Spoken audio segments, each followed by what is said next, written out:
The book of Job in the Tanakh tells the story of Job, a righteous man who faces intense suffering despite his innocence. His friends suggest his suffering is a result of sin, but Job questions why a just person suffers. God eventually responds, highlighting the complexity of divine wisdom and the limits of human understanding.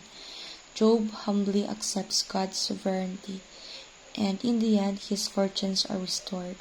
The book explores themes of suffering, justice, humility, and the mystery of God's will. From a moral philosophical perspective, the book of Job raises important questions about the nature of justice, righteousness, and the relationship between humans and God.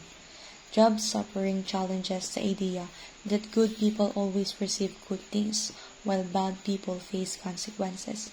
It critiques the notion that human suffering is always a result of personal wrongdoing, suggesting instead that suffering can be a part of a larger, divine plan that is beyond human understanding.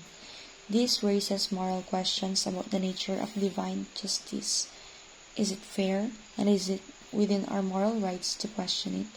The way Job insists on his innocence and seeks understanding from God invites reflection on the role of human agency in suffering and whether it's morally acceptable to challenge a divine system that seems unjust. It makes me think about the nature of justice in the world and how, when faced with suffering, we must navigate our understanding of fairness and faith.